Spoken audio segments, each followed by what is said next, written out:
So, pang-test siya ng mga USB-C. Ang maganda rito, may software din siya. Nade-detect niya kung ano yung protocol na gamit ng charging device. So, ito yung display niya. Makikita mo dito yung voltage, ampere, and yung watts. Tapos, dito yung protocol, kung ano yung madedetect niya later. So, ayan, lumabas na. So, PD or power delivery 3.1, 140 watts. So, ayan, power delivery 3.0, 30 watts. So, legit yung 30 watts claim nitong power bank na to. 50 volts, 5 ampere, 240 watts yung kanyang bandwidth, which is legit itong ISDT cable. So, okay din pala siya for testing yung speed ng cable, kung makikita nyo rito. So, USB 3.2, USB 4 Gen 2.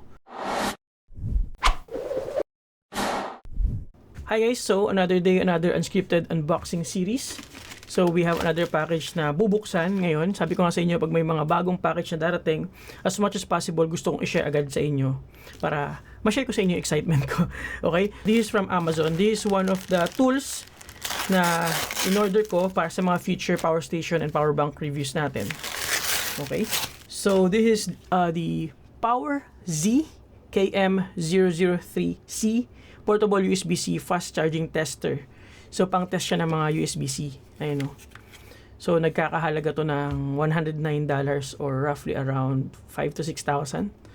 Ayan. So, gusto ko lang i-share sa inyo. Hindi ko sinasabing bumili kayo nito, pero gusto ko lang i-share sa inyo na nag-invest tayo ng mga tools para sa ating mga future reviews. So, tara, unbox na rin natin. Tingnan natin kung bakit ba napakamahal nito. Dami namang mga murang tester sa, di ba, sa Shopee. Kaya lang kasi gusto ko accurate tsaka reliable. So, lapit lang natin yung camera. Yan, para mas ma-appreciate nyo. So, we have a Charger Lab QR code dito siguro para sa kanilang mga social media accounts. Okay. Meron pa siyang casing. Okay yung packaging niya para sa isang tool. Ayan. So, napakaliit lang niya. May test natin ito paano. Okay, again, so this is the Power Z KM003C. So, meron siyang Prisor, tapos compatible siya up to USB PD 3.2 or Power Delivery 3.2 and backwards compatible din siya. Ang maganda rito, may software din siya. So, pwede ko rin siyang ikabit sa computer ko para ma-monitor ko yung mga data na kailangan kong malaman dun sa nire-review natin product. Meron din siya built-in memory up to 50 volts. And ang nagustuhan ko dito kung bakit ito yung pinili ko is nadedetect niya kung ano yung protocol na gamit ng charging device, di ba? So for example, madedetect niya kung gumagamit siya ng quick charge, VOOC, and other protocol na ginagamit ng mga different brands. Alright, so I spent a good amount of time para basahin yung user manual niya para mabigay ko na maayos sa inyo yung napakagarang mga features nitong itong napakamahal na charger tester or USB tester. Pero feeling ko sulit talaga kasi ang dami niyang features. Okay, so pakita ko muna yung mga parts niya. So we have a USB Type-C dito, plug, and then we have a female USB Type-C port. Dito may kakabit yung mga cables mo papunta dun sa mga chargers na ititest mo. And then ito naman HID port to para pag i-connect mo siya sa computer mo or pag magtetest ka ng charging protocol. Mamaya papakita ko sa inyo. And then here we have our navigation buttons. So dito yung kanyang model name, pati yung kanyang mga technical specifications. So tara, saksak muna natin para ma-explain ko sa inyo kung paano siya gumagana. Kasi ang gara niya talaga guys.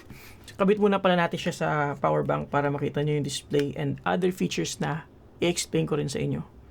Now, hindi ko kayo binubudol dito again hindi ko kayo inaano na bumili kayo nito pero gusto ko lang pakita sa inyo kung anong meron itong charger tester na to. Kasi technically, mahal talaga siya kung gagamitin lang ng regular consumer. So ito yung display niya, makikita mo dito yung voltage, ampere, and yung watts. Tapos dito yung protocol, kung ano yung madedetect niya later, and other details dito. And then ito naman is pwede mo rin i-flip yung screen, and pwede mo rin gawing auto-rotate yan later. And then ito naman, navigation para sa iba't ibang display niya. Ito, para sa pag-display ng mga graphs, pwede mo rin baguhin yung mga data na lalabas dito sa graph na to. Okay, and then the other one is, ito naman yung mga different settings, pero mamaya na yan. Ito naman, pag mag-record ka ng data, mare-record mo yung para ma-check mo talaga kung ano yung mga nangyari while charging, di ba? And then, tara, punta na tayo dun sa kanyang mga features. So, yung una, charging protocol, pwede mong ma-detect yung mga charging protocol ng different chargers, mga power banks, power stations, yung mga power brick, pwede mo malaman kung ano yung mga supported niyang charging protocol, whether it's from Huawei, Samsung, Apple, 'di ba? Kung ano-ano pa. Okay? And then pwede ka rin mag-simulate ng cable dito pero medyo malalim na yun. Wag na muna natin yun pag-usapan. Tapos back muna tayo. Pakita ko pa sa inyo ibang mga modules. Ipapakita ko rin mamaya ito. So we have USB-C e-maker. Ang ganda nito guys kasi pwede mong ma-detect yung bandwidth or yung totoong capacity ng charging cable mo. Kasi di ba may mga charging cable na mabagal, mabilis, malalaman mo exactly kung ano yung max wattage na kaya niyang padaluyin. And then ito naman, Apple Charger, madedetect niya yung serial number or yung details nung charger mo. Just in case na bumili ka ng laptop, may kasamang charger, yung ba talaga yung charger na kasama dun sa laptop mo. And then we also have the V-Bus Ripple. Makikita mo kung gaano kalinis yung voltage. Magpapakita siya ng graph. Medyo ano na to, technical na to. Kailangan ko pa yung pag-aralan. So we have display settings, storage para dun sa mga data na makaka-capture nyo, language, about, and reset. So ang papakita ko sa inyo for this is yung charging protocol detection. Tapos yung cable bandwidth detection din. So yun muna yung mga ipapakita ko sa inyo. Okay? So tara, start tayo dito sa sa Bluetti Elite 30 V2. Check natin yung mga USB-C nya. Kasi ito yung example application talaga kung bakit ko binili itong tester. So gusto ko malaman kung legit ba yung 140 watts and 100 watts. Now, though alam ko naman na talaga na legit, pero alam mo yun, pag kumuha tayo ng power station na medyo mura-mura, mas maganda kung malaman mo talaga siya kung legit. So we have to connect itong sa isang power bank like this para i-power siya. Tapos dito natin ko-connect yung power station. So explain ko lang muna ha. So connect natin yung ito para magkaroon ng power itong ating tester. Kakabit natin siya sa isang power bank. So para magkaroon siya ng display. So yun. And then the other one is doon mo na ikakabit sa power station, charger or power bank na gusto mong i-test yung charging protocol. Ayan, sana malinaw po. Again, power and then yung itetest mo. Tapos, punta tayo dito. Yan, charging protocol and start. Tapos auto detection. Pero bago yan, papakita ko sa inyo lahat ng mga protocols na supported nitong tester. So, power delivery, UFCS, quick charge 3.0, FCP, SCP, AFC, SFC, yan dami. Pati yung sa Oppo, Realme, yan, nandyan lahat. 'Di ba? So, malalaman mo kung legit ba yung charger mo, kung compatible ba dun sa phone mo. Okay, so, pwede rin auto detection, which is yun yung gagawin natin para malaman natin kung ano ba yung mga protocols na supported itong ating Bluetti Elite 30 V2. yung pag-share ko sa inyo ng excitement ko sa tool na nabili ko, napunta na rin sa pag-testing diretso kasi masaya talaga ako pag nag-share ng information. So again, hindi ko kasi pala na-on yung power station tsaka yung DC. So start ulit natin ha. Auto detection. Yan. So dapat malalaman natin or madedetect nito na kaya niya yung 140 watts.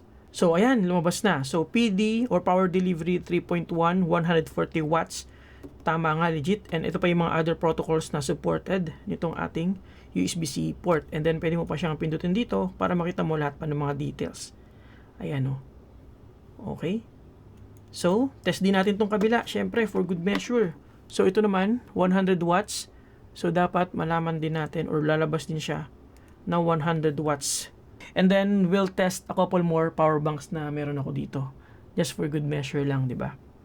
And then, after that, itong cable na to kasi, may nakalagay dito na 240 watts. So, ito-test din natin kung legit yung bandwidth nito. This is from ISDT. Kaya ito yung laging ginagamit ko kasi alam ko mataas yung bandwidth nito and hindi tayo magkakamali na tama yung papasok na data and power sa cable. Okay. Wala, guys, dito ako na-enjoy ngayon sa mga power station and power banks. Ayan, so power delivery 3.0 ang kanyang supported, 100 watts, and ito pa yung other mga protocols na supported niya. O, di ba? Ang galing. Okay, so alisin muna natin tong ating power station and mag-test pa tayo ng iba. Yeah, hopefully kahit pa paano you find this video useful. Ngayon, ang itetest naman natin itong Momax. Gagawin ko to ng unboxing. So, ito na lang yung pang testing niya kasi last time nung in-unbox ko to wala pa ako nung tool. Alright, so pinagpalit ko yung cable. Mas reliable kasi itong cable natin for actual testing. Kanina hindi lumalabas nung using this one. So, ayan, power delivery 3.0, 30 watts. So, legit yung 30 watts claim nitong power bank na to. O, diba? So, let's test another power bank. Ito naman, ChockTech 210 watts max. Pero max yun for the kabuuan ng power bank. Pero tignan natin kung ilan yung max niya for a single USB Type-C port. Pero maganda rin to guys. Maganda rin tong power bank na to. Nalimutan ko lang yung model. Hindi ko makita dito eh. Chactec Power Bank P series. 25,000 mAh capacity. Ayan, 140 watts yung kaya niyang i-provide from the single USB Type-C port. So, same siya ng ating Blue Yeti Elite 30V2. Maganda nito power bank na to. So, mabilis din siya mag-charge. Check na rin natin yung kabila. Medyo haba yung video natin, pero okay lang yan. Kung nanonood ka pa rin, ibig sabihin, interesado ka rin sa mga information na napoprovide natin ngayong video. Dito sa video na to. Dati, tinatamad ako mag-review ng mga power banks. Sabi ko, basic lang naman yan. Pero ngayon, ewan ko ba, bakit ako nagkaroon ng interest? Siguro kasi meron technical side eh. Parang natututo ka. Medyo nauumay na kasi ako sa mga pinagagawa ko lately. Kaya iba naman. Ayan, 45 watts naman itong kabila. And if I have to guess, malamang ito ay 5x3, 15 watts yung USB-A. Hindi natin matitest kasi pang USB-C lang to. Okay. So, last but not the least, we have the Zendur, yung aking matagal ng reliable power bank, Zendur tank. Isa lang yung test natin, yung pinakamalakas lang niya, which I believe is 100 watts. So, test na rin natin. Diba? Dali lang mag-test. So, moving on, pag may mga dumarating tayong mga power bank, test natin using this, yung kanyang mga ports. Pati na rin yung cable na kasama, no? Yung kasama ng package. And also, ito pala yung isa sa mga igagawa natin na content, Anker. Kakapadala lang sa akin, the Anker Zolo Power Bank 10,000 mAh. Okay, so I'm also excited about that. Yan, 100 watts, power delivery 3.0. Now, we're gonna test naman yung cable. Ito. Kasi, saan na ba yung niya? Pagbaliktarin ko lang Kasi meron siya ditong ayun nakalagay dun sa cable, 240 watts daw yung kanyang bandwidth. So, test natin kung legit ba talaga. Yan, dito sa yan, modules. And then, yung USB-C e-maker. E-marker pala. Ayan 240 watts. Kita nyo? 50 volts, 5 ampere, 240 watts yung kanyang bandwidth, which is legit itong ISDT cable. And then makikita mo rin yung manufacturer or yung vendor, latency, yung speed niya, and other things. O, diba? Ang gara nitong tester na to. And pwede mo siyang i-connect sa PC para mas malaki yung display mo, lalo na pagka gusto mo i-observe yung mga graphs niya. So, okay din pala siya for testing yung speed ng cable, kung makikita nyo rito. So, USB 3.2, USB 4 Gen 2. So, halimbawa gusto mo siyang gamitin sa docking station, sa mga USB hubs mo, malalaman mo kung maging reliable ba siya to provide all the data and power. Diba? So, ganda rin talaga. So, for charging, bago ko makalimutan, kung gusto mo i-test kung gaano kabilis mag-charge yung device mo. So, currently, nakadireta konektado tayo sa Elite 30V2. So, ang lumalabas ay 16 watts. Ayan, kung makikita nyo, diba? So, test natin kung magpapareho siya. Ayan, mapalo ng 18 and 19. And kung makikita nyo, accurate naman siya sa Blue Yeti natin. Ayan 20, 17. Pareho sila ng reading. Diba? 16, 16. So, ibig sabihin, reliable yung data natin dito sa ating PowerZ. Dapat lang kasi napakamahal. So, ano pa ba yung, kalimutan kong sabihin. Ito yung VBus Ripple pala. Makikita mo rin yan. So, saksak natin. Para makita natin yung kung malinis ba tong Zendur. Now, hindi ko pa talaga alam paano ibasahin to be honest with you. Pero yan, meron siyang feature na pwede mong mabasa yung voltage na dumadaloy galing dito sa power bank na to. Okay. So, I guess that's about it, guys. Ang mahalaga lang sa akin dito is yung protocol detection, cable tester, and yung data recording. Okay?